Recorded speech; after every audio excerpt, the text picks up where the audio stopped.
comment encaisser les bons vacances de la CAF et les chèques vacances. Certains parents peuvent vous demander s'ils peuvent régler avec l'un de ces deux modes de paiement. La réponse est oui. L'encaissement de cet argent se fait de deux manières différentes. Pour pouvoir encaisser des bons CAF, il est nécessaire d'avoir une convention avec la CAF dont est originaire l'enfant. Si un enfant habite en Gironde et qu'il campe à Lille, pour pouvoir recevoir des bons CAF, il faut que nous soyons conventionnés avec la CAF de la Gironde.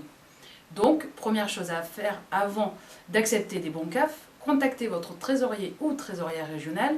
Il ou elle pourra vous dire si la convention existe et qui en assure le suivi.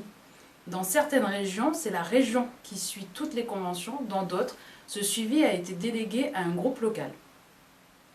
Pour les chèques vacances, la procédure est différente. Nous avons un conventionnement national, donc pas de problème pour l'encaissement. Vous devez envoyer les chèques vacances au secrétariat national qui s'occupe de les transmettre à l'Agence nationale des chèques vacances.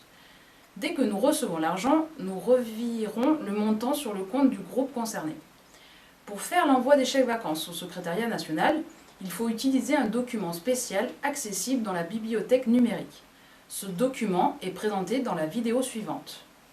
Nous voilà sur la bibliothèque numérique pour télécharger le document donc, de transmission, le bordereau de transmission des chèques vacances. On va faire une recherche. Donc voilà le bordereau. On le télécharge. Sur la partie haute de ce bordereau, il y a donc la procédure d'envoi avec des différentes étapes à respecter. Tout d'abord, conserver les talons d'échec, très important.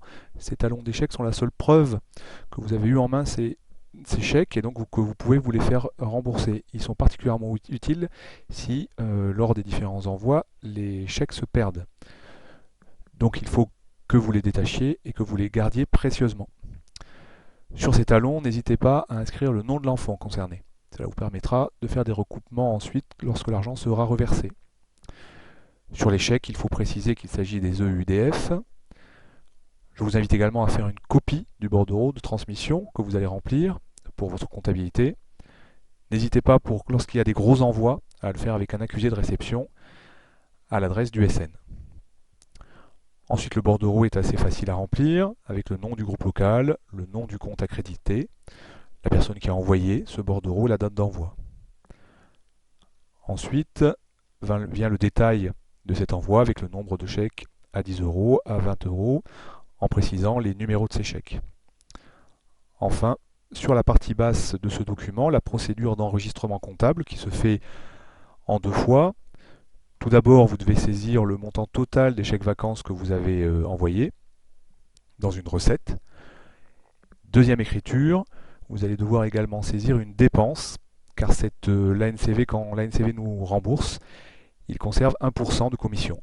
Donc à vous de saisir cette dépense de 1%. Lorsqu'ensuite le virement vous sera fait, vous pourrez rapprocher ces deux écritures avec le mouvement qui vous aura été transmis par le secrétariat national. Une dernière attention concernant les chèques vacances. Ils sont valables 2 ans à compter de la date d'édition. Cela est précisé sur chaque chèque. Faites-y attention. Pour plus d'informations, vous pouvez contacter votre trésorier ou trésorière régionale ou le secrétariat national. À bientôt!